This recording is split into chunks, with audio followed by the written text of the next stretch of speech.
Hello. રૂપેરા coaching academy અને RCB group ટ્યુશનના વિદ્યાર્થીઓ માટે આપણે પ્રામાણ્ય વિતરણ પાર્ટ 2 ચેપ્ટર 3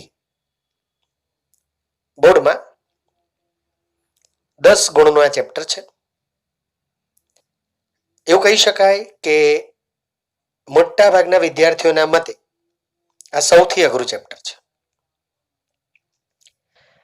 કોશિશ કરીશું કે જો તમે આ વિડીયો દ્વારા ચેપ્ટર ભણો તો it will B the best for you એવું આપણે વિચારીએ છીએ. પ્રશ્ન આવે કે સાહેબ આ પ્રામાણ્ય વિતરણ એટલે શું પહેલા, અને શું જરૂર છે, કેમ જરૂર પડી આ ચેપ્ટર શીખવાની?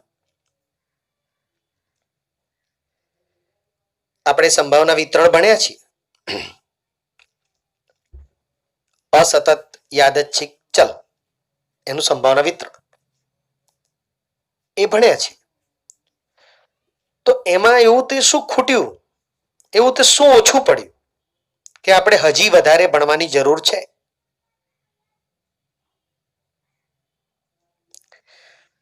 તો બે બાબત છે કે જેના લીધે આપણે પ્રામાણ્ય વિતરણ ચેપ્ટર ભણવું પડે છે. એક તો સતત ચલ.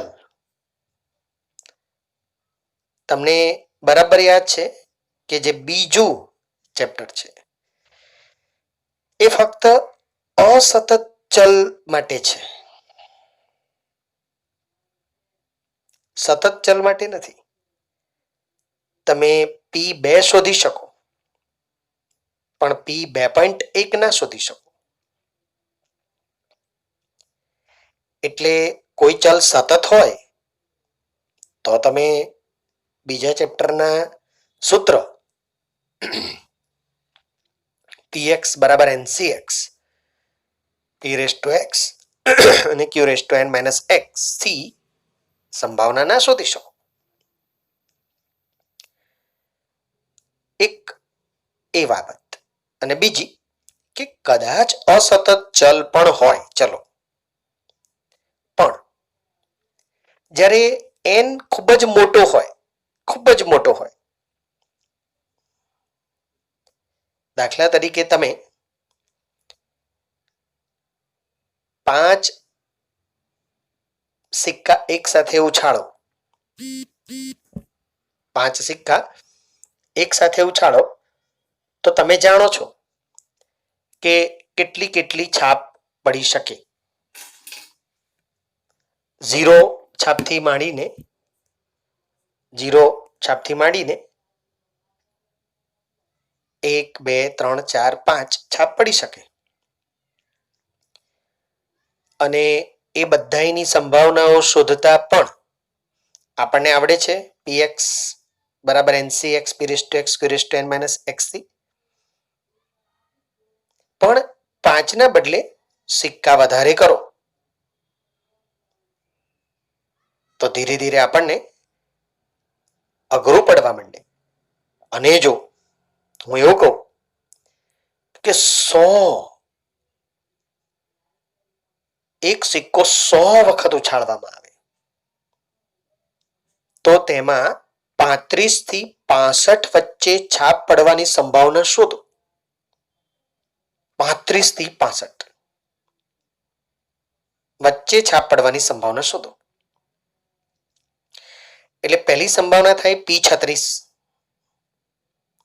ચલો p1/2 છે, છાપ પડવાની સંભાવના 1/2 કહેવાય, એટલે p1/2 છે, q પણ 1/2 છે. પણ તમે p36 નું સૂત્ર લખો તો કેવું લખાય? 100cx એટલે કે 36. તો 100c36 ગુણ્યા p⁻x એટલે કે 0.5 ની 36 ગુણ્યા q⁻n - x એટલે કે 0.5 ની 100 - 36 એટલે 64.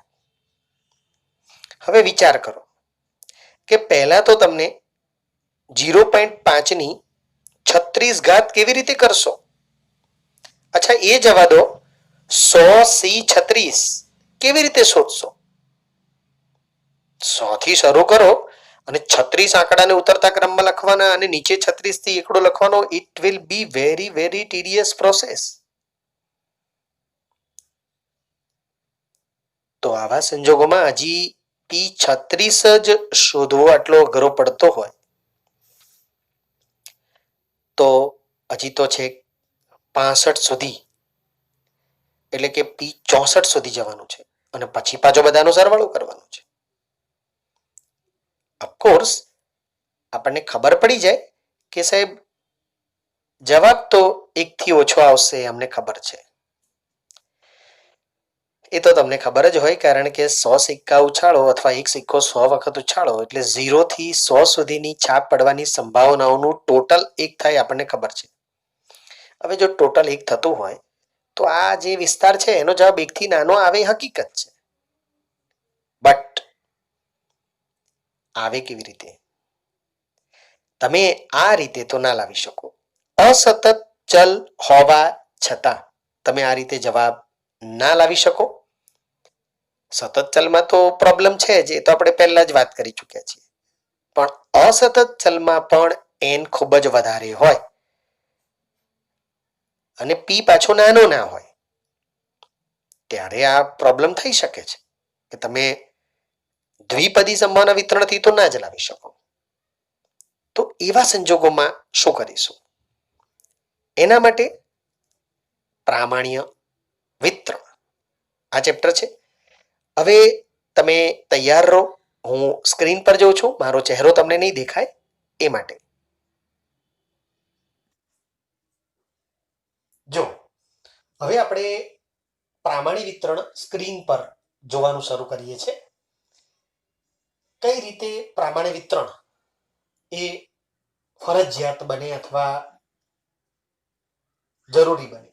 તો સાંભળો, તમે આ જાણો છો કે 5 સિક્કા એક સાથે ઉછાળવામાં આવે તો જુદી જુદી છાપની સંખ્યા, આપણે x એટલે છાપની સંખ્યા કહીએ. બીજા ચેપ્ટરની વાત કરું છું, અસતત સંભાવના વિતરણ. તો 0 છાપ પડે, 1 છાપ પડે, 2 છાપ પડે, 3, 4 અથવા 5 એ 5. અને એમની જે સંભાવનાઓ છે એ તમને px બરાબર ncx p⁻x q⁻n−x આ સૂત્રથી લાવતા આવડે છે. કદાચ યાદ કરીએ તો 1/32, 5/32, 10/32, 10/32, 5/32 અને 1/32. હવે આ તમે જાણો છો, તમને એ ખબર છે કે આ બધી સંભાવનાઓનું ટોટલ 1 થવાનું છે, આ ખબર છે તમને. હવે જોજો હો, આ ચેપ્ટરની શરૂઆત છે, બહુ જ ધ્યાનથી જોજો, બહુ જ ધ્યાનથી. તમે x અક્ષ પર, x અક્ષ તમને ખબર છે આ x અક્ષ કહેવાય, આ y અક્ષ કહેવાય. x અક્ષ પર છાપની સંખ્યાઓ લો તો 0, 1, 2, 3, 4 અને 5. અને y અક્ષ પર એની સંભાવનાઓ લો તો આમ મોટા મોટો આંકડો 10 છે, તો આપણે 2, 4, 6, 8, 10 એમ લઈએ. નીચે 32 સેમ માની લો એટલે આપણે 2 ના બદલે 2 32 સેમ સમજવાનું, 10 ના બદલે છેલ્લે 10 32 સેમ સમજવાનું. તો આ ગ્રાફ કેવી રીતે દોરાય? તો જો 0 ની સામે 1 એટલે 0, તો અહીંયા 1, 1 ની સામે 5 તો 1, તો 4 ને અહીંયા 5 ટપકો અહીં આવે. 2 ની સામે 10 તો 2 ની સામે 10 અહીંયા આવે. 3 ની સામે પણ 10 અહીંયા આવે. 4 ની સામે 5 અહીંયા આવે. 5 ની સામે 1 અહીંયા આવે. અને આ ટપકા ટપકાને જોડો તો રીતસર આમ પરવલય આકાર થાય. અને તમને એક જોરદાર વાત કહું કે આ એક્સ અક્ષ અને આ તમારો આકાર, આ એની વચ્ચેનું કુલ ક્ષેત્રફળ 1 થાય. આ ટોટલ એક ક્ષેત્રફળ હોય એટલે સંભાવનાને છે ને ક્ષેત્રફળમાં ફેરવી નાખો. સંભાવનાને ક્ષેત્રફળમાં. તમે 5 ના બદલે 7, 10, 100 સિક્કા લો, 100. તો જેમ જેમ લો એમ આ આંકડા વધારે આવે અને આ બિંદુઓ જે આટલા આટલા દૂર હતા એની બદલે બહુ જ નજીક નજીક આમ આવે. 100 સિક્કા લો તો રીતસર તમારે આ રીતે એકબીજાથી બહુ જ નજીક બિંદુ આવે અને આની જેમ પહેલા ચડતા ક્રમમાં અને એક જગ્યાએ જઈને ઉતરતા ક્રમમાં, આવી રીતે 100 સિક્કામાં પણ થતું હોય. એટલે આપણે કહેવું જોઈએ કે જેમ જેમ n મોટો બને, જેમ જેમ n મોટો બને એમાં વધુ ને વધુ પરવલય બને. આલેખ વધારેમાં વધારે પરવલય બને. અને તમને યાદ હોય ને ગઈ સાલ તો વિષમતા ચેપ્ટર તમારે આવતું ગઈ સાલ. એમ આ એક સંમિત આવૃત્તિ વક્ર બન્યું. સંમિત આવૃત્તિ વક્ર, આને સંભાવના વક્ર કહેવાય કેમ કે સંભાવનાનો વક્ર છે પણ એકદમ સંમિત થાય. અને તમે એ પણ કહી શકો કે આ એક્સ અક્ષ અને આ વક્ર વચ્ચેનું કુલ ક્ષેત્રફળ 1 થાય. કુલ ક્ષેત્રફળ 1 થાય. બરાબર વચ્ચોવચ તમને ખબર છે ને ગઈ સાલ યાદ કરો સંમિતતા બરાબર વચ્ચોવચ મધ્યક આવે. મધ્યક સંમિતતા થોડું ઘણું તમને યાદ કરાવું. મારી સ્ક્રીનમાં જગ્યા જોઈશે એટલે હું જરા વોશ કરું છું આ બધું. તો અહીંયા તમને સંમિતતા ગઈ વખતનું થોડું યાદ કરાવવું પડશે, પછી હું આપણી વાતમાં આગળ વધું છું. તો અહીંયા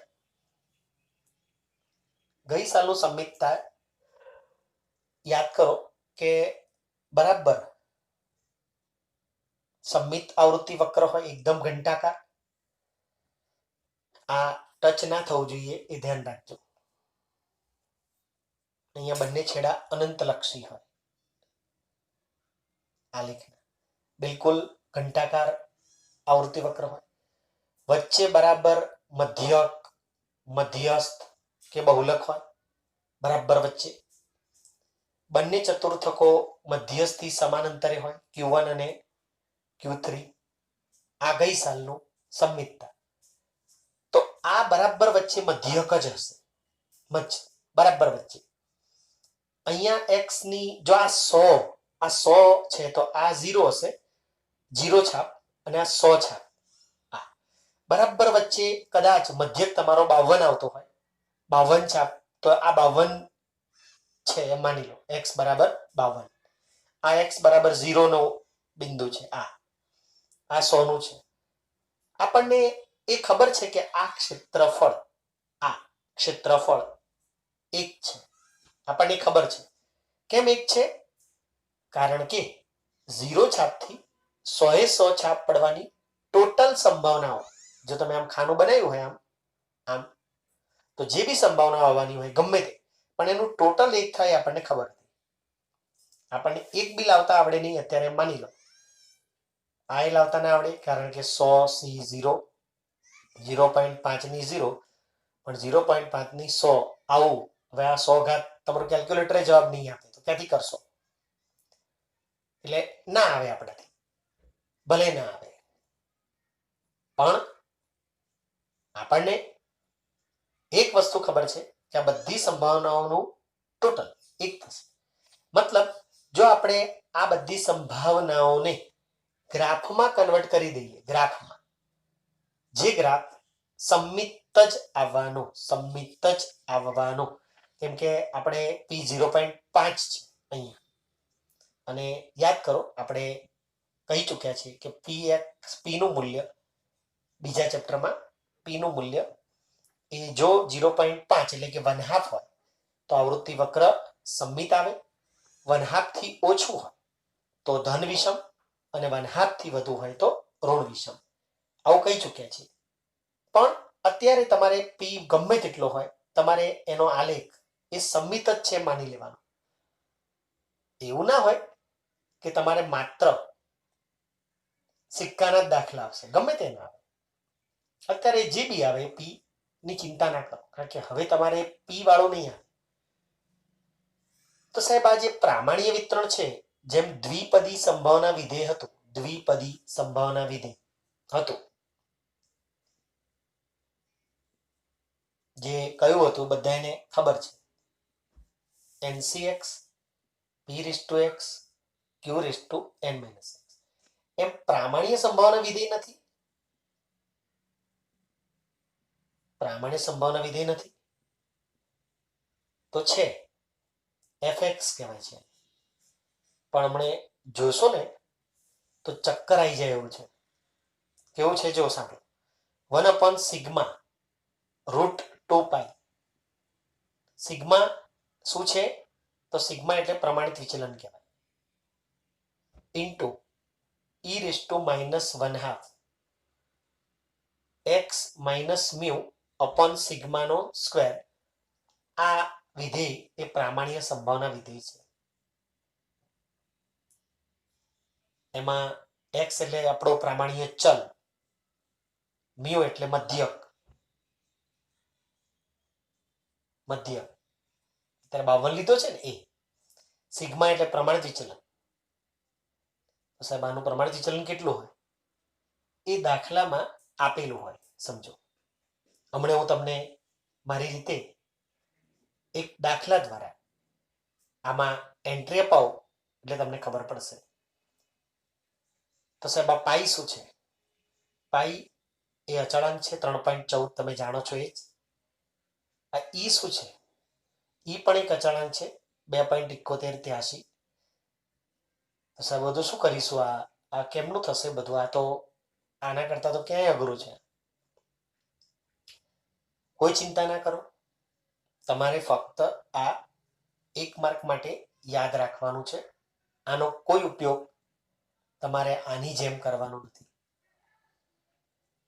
તો સાહેબ તમે હમણે અહીંયા કહ્યું હતું, અમને એક સવાલ મૂકી અને તમે ગોઠવી દીધા છે કે 35 થી 65 વચ્ચે છાપ પડવાની સંભાવના શોધો. તો શું એનો જવાબ આજે આપણે આવશે? અમે એ જવાબ જોઈ શકીશું અમારી સગી આંખે ઉત્તરાયણ મનાવતા પહેલા? તો હા, તમે જોઈ શકશો, આરામથી જોઈ શકશો અને રાજી પણ થઈ જશો. તો સાહેબ આ વિધેય અમારે અહીં લખ્યું હતું, બહુ વિચિત્ર. યાદ નહીં રાખવાનું, દાખલા ગણવા યાદ નથી રાખવાનું. જેમ દ્વિપદી સંભાવના વિધેય દાખલે આવતું હતું ને, એવી રીતના નથી. આ ખાલી 1 માર્કના સવાલ માટે ભલે તમે યાદ રાખો. સાહેબ હવે અમને તમે કહો કે x નું મૂલ્ય એ 35 થી 65 વચ્ચે હોવાની સંભાવના કેટલી? અમને કોણ કહેશે? હું અત્યારે 35 લઉં છું, 65 લઉં છું,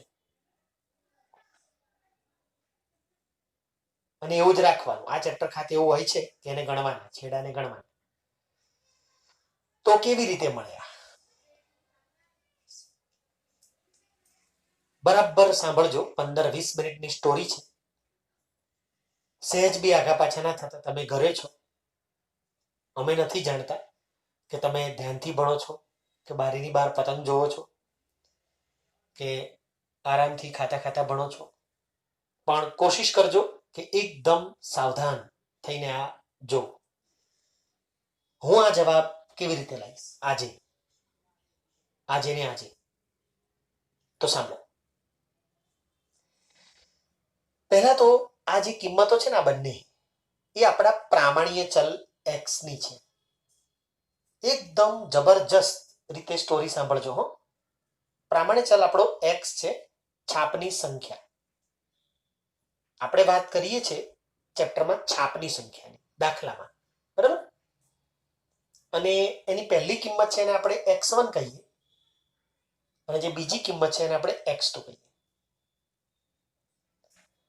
આપણે x1 અને x2 આ બંનેની વચ્ચેનું ક્ષેત્રફળ શોધવું છે.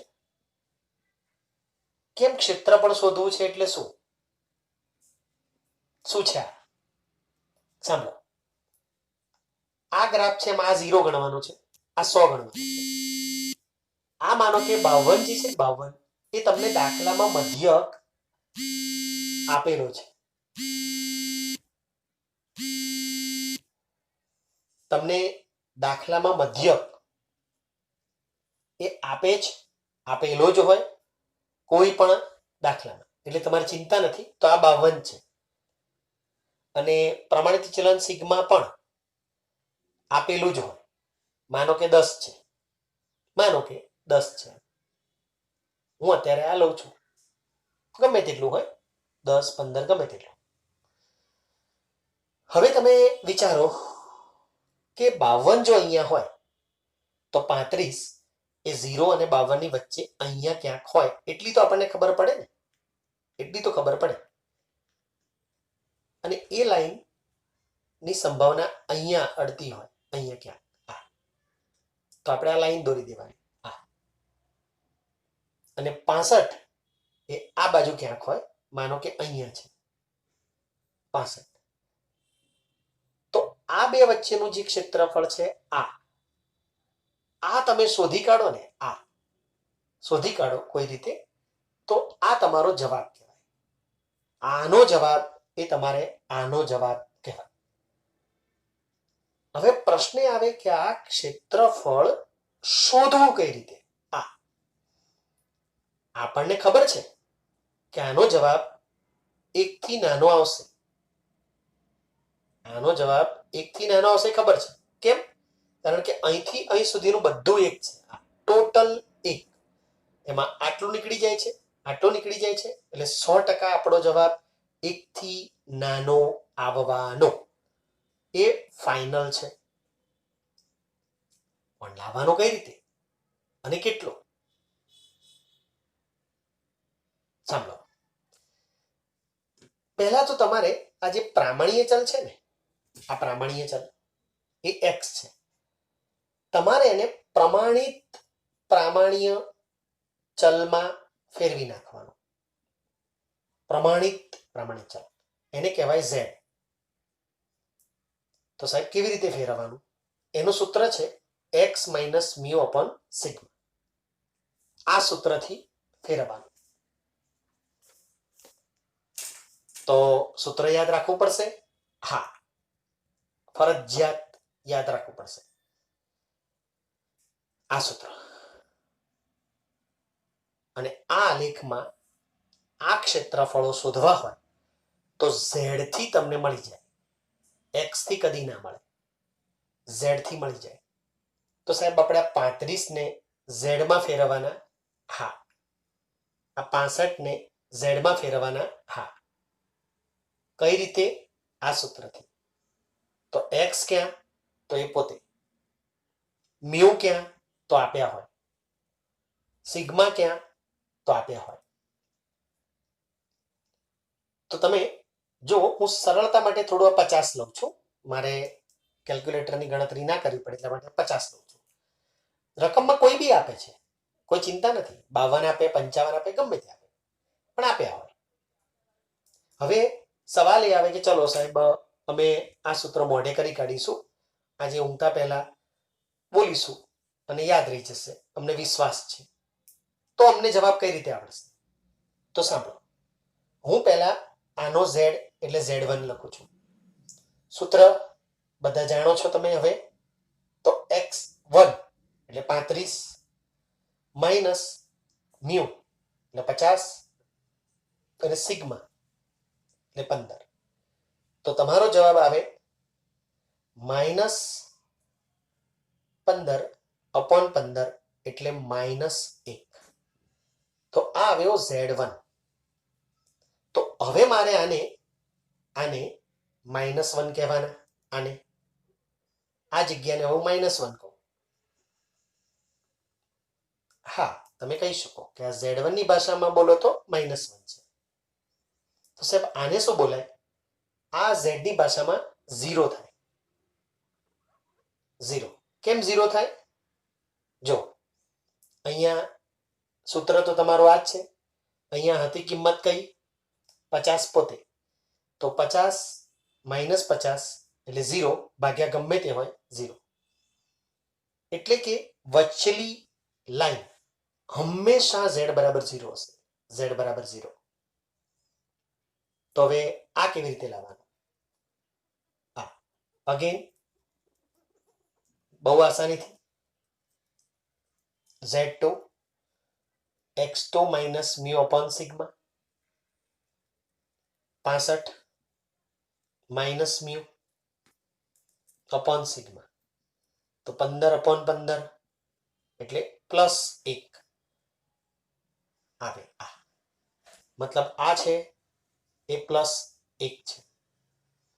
તો -1 થી +1 ની વચ્ચેનું ક્ષેત્રફળ લાવવાનું છે.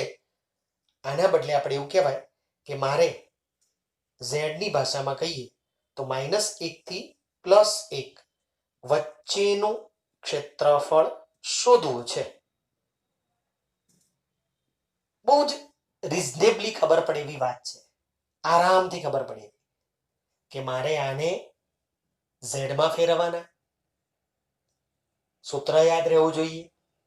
કેલ્ક્યુલેટરથી ગણતરી કરો. આ આંકડો લાવતા આરામથી આવડે. આને સૂત્ર યાદ છે, આરામથી આવડે. હવે અહીંયા તમે આ જે ગ્રાફ છે ને, આ ગ્રાફ એ જુઓ ને તો એક સરસ વાત બની ગઈ. જો સરસ વાત. નાનપણમાં તમે છે ને સંખ્યા રેખા લખતા, સંખ્યા રેખા, એમાં વચ્ચોવચ 0 આવે, આ બાજુ પ્લસ આવે અને આ બાજુ માઇનસ આવતા. આ તમને યાદ છે. અહીંયા તમારે અહીંયા એક જોરદાર વાત કહું, કોઈને કહેતા નહીં, કે અહીં તો 0 ફિક્સ છે. અહીંયા માઇનસ વાળી કોઈ બી લાઈન એ આ બાજુ જ આવવાની, આ બાજુ, આની જેમ જ. અને પ્લસ વાળી કોઈ બી લાઈન આ બાજુ જ આવવાની, આ બાજુ. હવે તમને એમ થાય કે સાહેબ આપણે આ જોઈએ તો થોડી દૂર દેખાય છે અને આ જોઈએ તો થોડી નજીક દેખાય છે, તો આવું ચાલશે? તમારે અહીંયા ભૂમિતિ જેવું કોઈ પરફેક્શન નહીં જોઈએ. સમજો, ચાલશે. બીજું કે સાહેબ અહીંયા આપણે પહેલા તો આમાં તો x ની ભાષામાં તો 100 હતા અને આમ જોવા જઈએ તો અનંત છે. અનંત, અનંત, કારણ કે આનો કોઈ છેડો નથી આનો. અને આમાં માઇનસ અનંત છે. આ ઇન્ફાઇનાઇટ, ઇંગ્લિશમાં ઇન્ફાઇનાઇટ. પણ તો Z ની ભાષામાં એને કેટલા ગણવાના? તો 3 જ ગણવાના. અહીંયા 3 છે એમ માનો તો 1 2 3. અહીં 3 છે એમ માનો તો 1 2 3. તો પ્રશ્ન આવે કે સાહેબ કોક દાડો 4 આયા તો 5 આયા તો છે ને કદી નહીં આવે. તમારે કદી નહીં આવે. આ પહેલી વસ્તુ. હવે પ્રશ્ન આવે કે ચલો સાહેબ અમે માની લઈએ કે હવે અમારે આની અને આની વચ્ચેનું ક્ષેત્રફળ શોધવાનું રહ્યું. પણ એ કેવી રીતે આવશે? એ કેવી રીતે આવશે? તો હવે બહુ જ મહત્વની વાત, બહુ જ મહત્વની, કે તમને એક જાદુ બતાવું. એ જાદુ જોતા આવડી જાય ને તમને, તો તમને આ ક્ષેત્રફળ ચપટી વગાડતા આવડી જાય. જસ્ટ બાય અ પિંચ, એક ચપટી વગાડો અને તમને આવડી જાય. તો સાહેબ એ જાદુ ક્યાં છે? તમારા પોતાના પાસે છે, તમારા બધાના ઘેર છે જાદુ. તમારે કાઢવાનું છે ચોપડીનું, તમારા પાઠ્યપુસ્તકનું છેલ્લું પાન.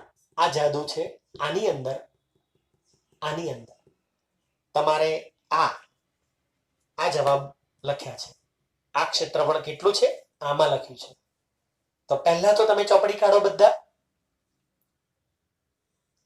અને હું જે પ્રમાણે સમજાવું ને એ પ્રમાણે તમે ઘરે જોવાનું કરો. જો ચોપડી લઈને ન બેઠા હો તો લઈ લો અને 212 નંબરનું પાન એ તમે કાઢો અને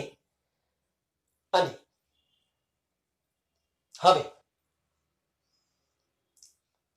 કોઈ બી સંખ્યા હોય ને, ઝેડ ની કોઈ પણ સંખ્યા ત્યાંથી 0 સુધીનું ક્ષેત્રફળ તમને મળી જાય. અહીંથી અહીંનું ના મળે, સમજો ડાયરેક્ટ ના મળે. અહીંથી 0 મળે અને અહીંથી પણ 0 જ મળે.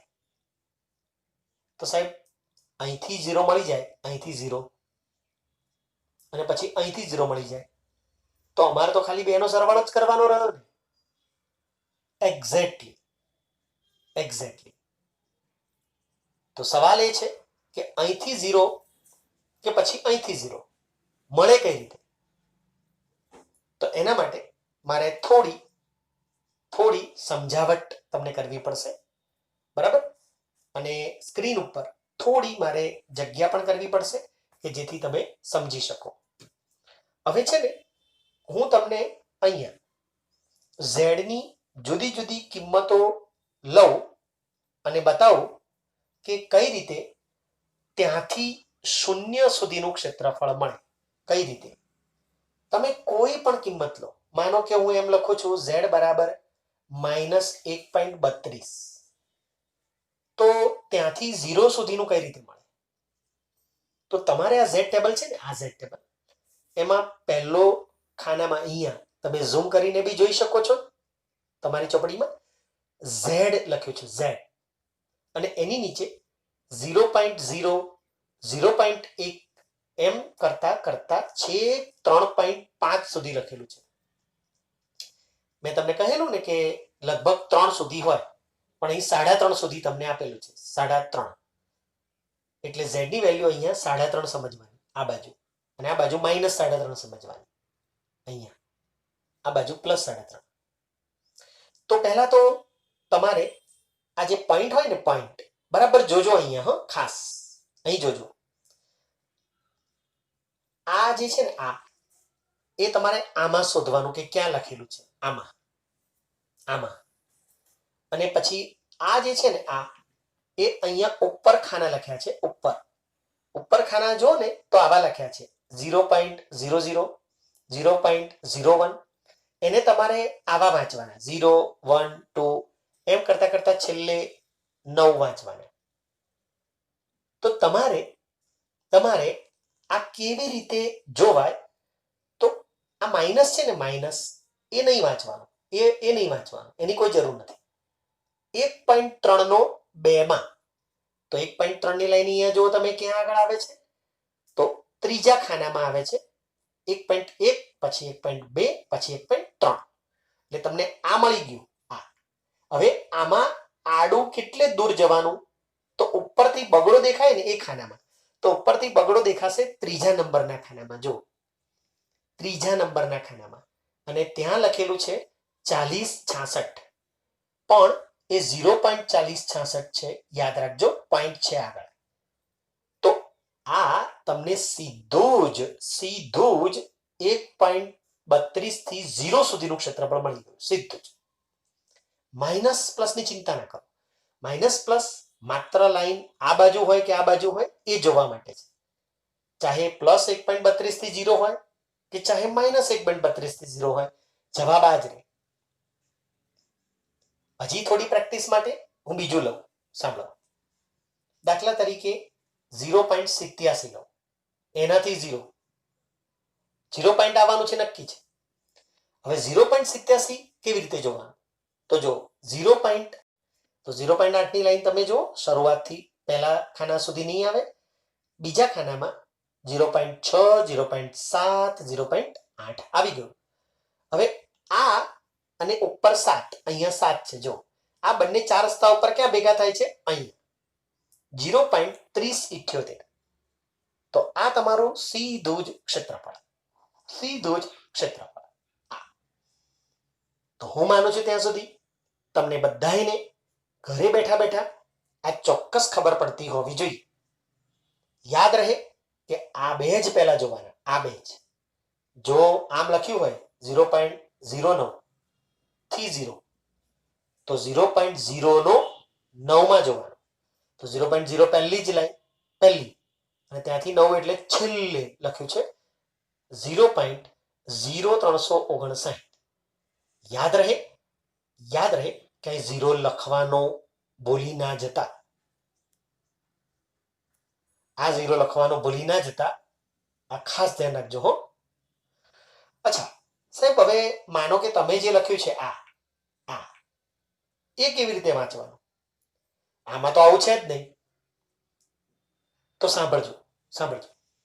તમે એક હોય ને એક, એને 1.00 એવું લખીને વાંચો.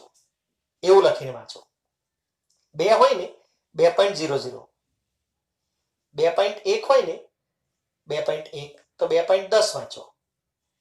મીંડા આપણા બાપ દાદાની જાગીર કહેવાય, ગમે તેટલા લગાવો પોઈન્ટ પછી.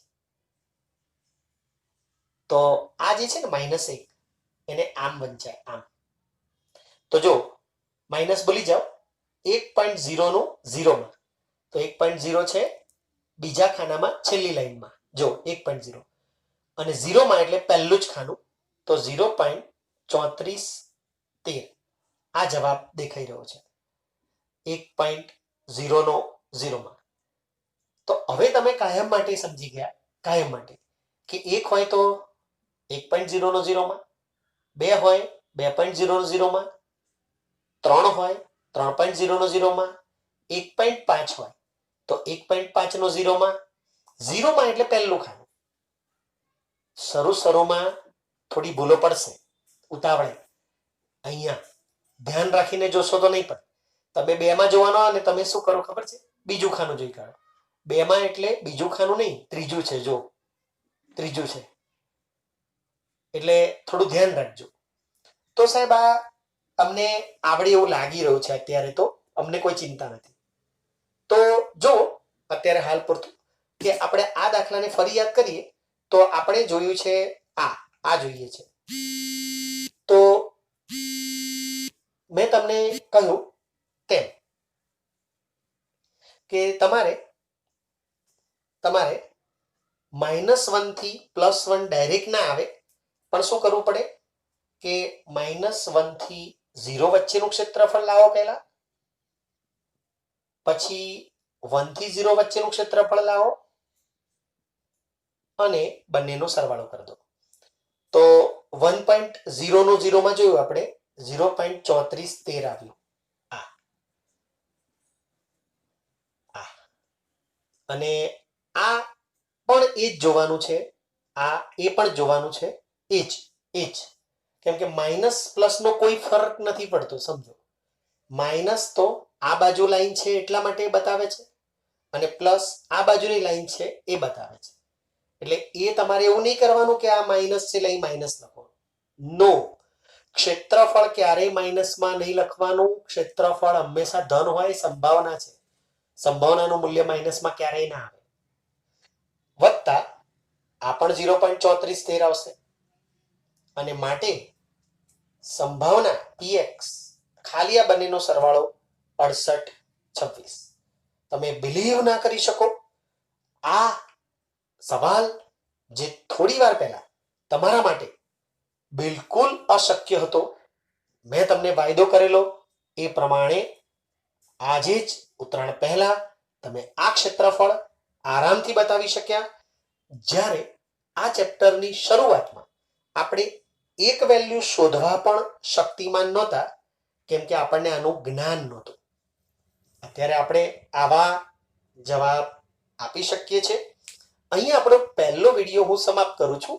પણ તમે જે રૂપેરા કોચિંગ એકેડેમી સરસપુરના વિદ્યાર્થીઓ છો કે આરસીબી ગ્રુપ ટ્યુશન ઘાટોડિયાના વિદ્યાર્થીઓ છો, એ લોકો ઓનલાઈન ચાલુ રહેજો, આપણે ડિસ્કશન કરીએ છીએ.